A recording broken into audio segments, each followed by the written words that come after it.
Hello and welcome back, and that's right, we are continuing our testing of SSDs on the PS5, and today we are looking at the Samsung 980 Pro. This is indeed our third test involving this SSD, and just like the third phase of testing, we are looking at Borderlands 3, we are looking at Star Wars Jedi Fallen Order, we are looking at In the Rays of the Light, we are looking at Subnautica and Oddworld Soulstorm. That's right, we're utilising the Samsung 980 Pro. We're only using a 250 gig model. That's all I've got there. It's got all of the data on board. You see there, all on the SSD. And I do strongly recommend, before you go any further, that if you haven't already watched them, do watch my previous two tests of the Samsung 980 Pro. We've covered 10 games so far before this one that included Ratchet and Clank, included Demon Souls, it included Control, it included GTA, it included Doom Eternal, it included Destruction All Stars, it included loads and loads and loads of other games. Now, the 5 games that are in this phase and the ones that we've been testing for phase 2 and round 2 and 3 for a bunch of SSDs, we've picked these because these are games that have got a lot of texture popping. Some of them, I've got to say, we picked more towards the fact that they've got kind of large worlds being drawn into them, but almost all of the games that we're going to be looking at today are ones that take advantage of low and high and even medium res textures being swapped out as you move through the world, and that's one of the ways in which a lot of games take care of a lot of resource management on loading. And if an SSD is not fast enough, then chances are it's not going to be able to keep up with the rest of the system, and you'll end up seeing low textures, something we've seen with games on maybe the PS4 compared with PS Pro, and certainly on the older generation, you know, when the system is taxed. But let's kick off with our first test. We're looking at Borderlands 5. It's worth highlighting once again the Borderlands 3 for the PS5, I should say, not Borderlands 5, idiot. Borderlands 3 on the PS4 had an incredibly slow load time from boot. It's much, much better on PS5, but it's one of the earliest ways in which we can compare these SSDs. And let's go ahead and compare the loading of Borderlands 3 against the internal SSD now. 1, 2, 3.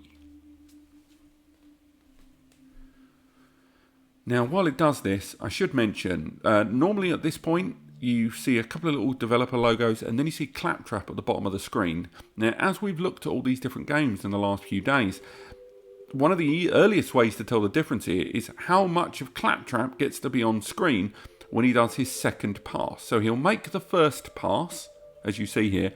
How much of him makes it on screen for the next pass? And that'll give us some idea about the speed of this SSD. Now, that's quite a lot of him made it on screen. Now, we've seen SSDs where he's barely made it on there. And again, it's barely a second, but we can tell a difference. Yes, this SSD, as we finish now the loading to the title screen, this SSD will be compared against a bunch of other SSDs and another face-off in the next week or so. And again, we will make it a larger range in the face-off, not just the top 4 like we did last time. We'll look a lot bigger. Range of SSDs in each of the pricing tiers. But for now, let's move on. We're going to go past the signing in screen there. And the next test in Borderlands 3 is, of course, loading the game. We're going to load into the game, into the world of Pandora, and we're going to count in 3, 2, 1. So as we go into the game here, we can make our way along. We're going to jump into a vehicle, and we're going to drive around and try and push this game a little bit. Now, again, as mentioned in the comments in the previous videos and by myself several times, we are looking at this game and testing these games whilst taking advantage of a 250 gig model SSD. So in some regards, when we're comparing these SSDs, we have to bear in mind that they are different capacities. However, all of them, even at these lower capacities, have internal SSD performance that massively outstrips that of the internal SSD that the PS5 has. So again, even when we're comparing a 1TB versus a 500 gig or a 4TB versus a 1TB, the difference is so small in what the PlayStation can pull that it doesn't make much of a difference. It's a big difference in terms of sequential write, but we are dealing with sequential read. But right now, as I load through this game, none of the textures appear to be popping. We're seeing none of the low res stuff getting kicked in. I think for now, we can definitely say that this is loading just as well. There's been no drop in frame rate, none of the low textures being pulled in. I'm going to call this one a success. But for now, let's go ahead and load into our next game, which is Star Wars Jedi Fallen Order. Now, this is a game we are going to be bench testing the time it takes for it to load a save, and then we're going to go into a combat mission to bench test the game and how well it's going to load that up and how well it runs. Now, for those who have not been following the other videos, perhaps it's not been published yet. For the most part, this has been the game in this tier of all of our testing, in this group I should say, that has caused the most distinction and problems between all these games.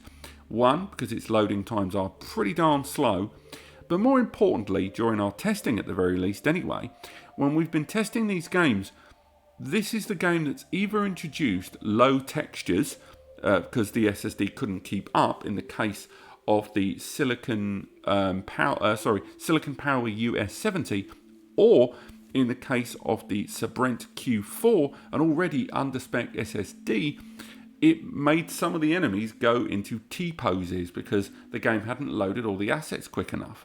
So again, this is one of those games that's seemingly being a bit of a kingmaker in terms of the loading in at least this level of our testing series. But for now, let's go in 3, 2, 1.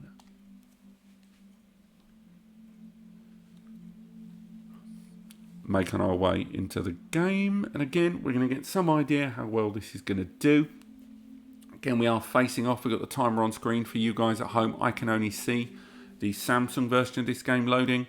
It felt pretty normal there, I'll be honest. That's felt pretty standard for me. Let's head up the lift there and make our way towards the enemies. Let's see if they T-pose for this SSD. I don't think they will, but you never know. Let's make our way in. He says, not knowing which way is the right way. Let's go in. Yep, no T. No T. Oh, actually, a small bit there. I'm not sure if that's intentional or not. We will look into that. Again, that's something for us to definitely bear in mind for these testing phases right now.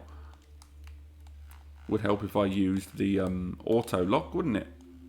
But no, we're not going to. We're only looking at getting this done as quickly as possible, just to see if we're seeing any texture problems throughout. Again, I'm sorry you can hear the clicking there on the game as I carry on through. But for now, let's go ahead and end things up and head back to the meditation there, so we can go ahead and load in back to the meditation and load up that combat mission for this SSD test. And again, guys, I know how repetitious these videos can be. Think how I feel going through them this many times. But the fact still remains that we have to keep things balanced between all these SSDs. If we don't, the result is that we're going to not have any relative comparison to say one SSD is doing very well compared with another one. So we've got to keep uniform, and I know that means repetition, so I'm so sorry about that, but there's little we can do. But for now, let's head into the combat mission. It's going to be the Kashyyyk loading mission here. We're only going to go through to about the second stage of the combat missions, but for now, let's count in 3, 2, 1.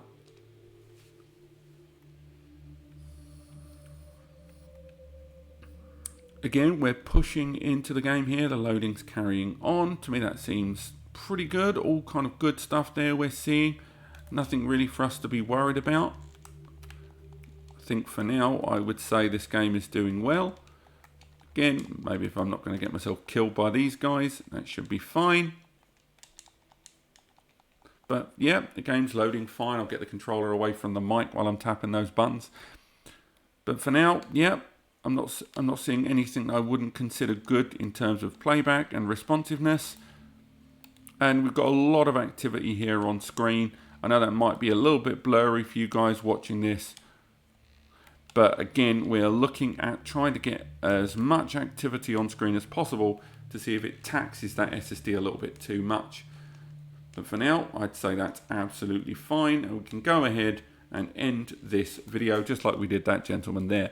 But let's go into our next game, which is going to be this one here. I always get the name wrong, in Rays of the Light. Again, we're going to be looking at from a load game. We've got 2 save spots we're going to say boot from. One in a far more open environment, one in a more closed environment. The first one, we go for because it has great assets that we can check if they pop in and out or have poor textures from a distance. And the other one we use because there's a lot of close visual stuff there, so we can catch the game out if the SSD's not keeping up. So again, that's save spot 3 and save spot 4.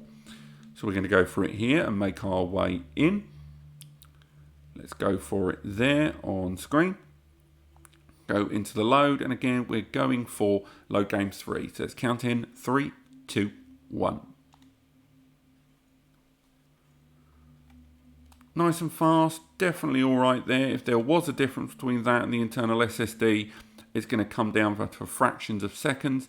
Here we are on the outside world here. Again, a little bit pixelated if I move around too quick, that's the capture. But it's still working absolutely fine to me. All of the outside world, all of the lighting effects that have been added to this game in the PS5 revision. But again, all fine. All of that as we move through the game, we'll head through the building, having a look at all the textures, getting nice and close to a few things before we make our way to some long distance asset creation, just to double check that it's all running fine. It's all running okay there. Let's check some of the textures on these items. They seem fine. There's none of the low pop that you would see if this wasn't catching up in time and not being out of transition between the low and medium and high class textures. But for now, running absolutely fine there as we run through this whole area. And the building seems to all be fine. There's no popping in and out. None of the distance stuff either. As we make our way to the house and we move our way onto the other save game there. Quite a miserable looking game this for understandable reasons. But yeah, here we are. We're in the world. Let's load that other save. I'm quite pleased with that there. Now we'll go into that much more close-knit environment over on save 4. So in save 4, we'll turn around before we go any further and have a look in the bunker area here. Lots of distance management assets here all darted around the place. Unfortunately, this is a part of the game where the door is closed. Otherwise, it would lead to the open world there. But for now, we can have a look and see how they all compare. There's no texture problems from what I'm seeing. It doesn't help that this is the fastest you can run in the game, which is nightmarishly tough. But for now, let's make our way through the different regions of the game at the best speed we can. And make our way, there's a vibration on the controller for that scene. And again, we're getting nice and close to a lot of these textures. We're not seeing any problems throughout. Seemingly running as well as we would like. All the water textures and the reflections are fine. And again, all good. None of the low textures are being introduced. We can get nice and close. We've got the high class textures there all on screen. Lovely stuff. Let's move on to our next game, the second to last game there, namely Subnautica. This is a sandbox open world survival game.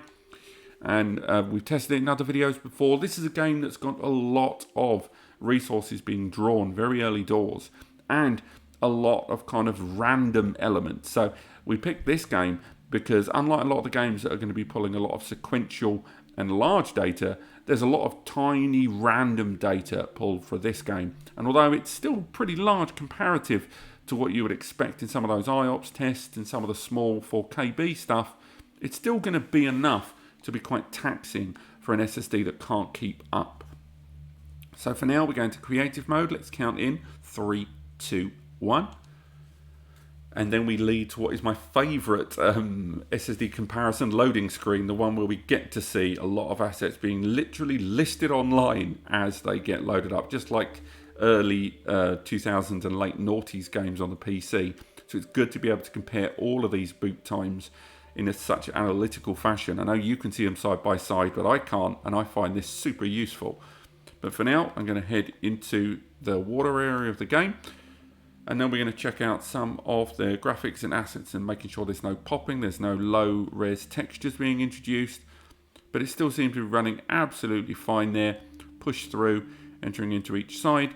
And from here, we can start making our way into the world to see if we're going to have any texture problems if we get nice and close, as the game introduces lots of random elements. I mentioned it in the previous video that I recorded, which was the Sabrent Rocket 4 Plus, at least in the chronology that I'm making them. And I highlighted that in the next series it will include Spider-Man, but it will also include No Man's Sky, the PS5 revision, because that has got everything this has in terms of texture and creation, but also going to space stations and planets. And it's going to be interesting to see and double check that the SSD we use are going to be able to keep up with all of those massive amounts of assets that need to be drawn at all times.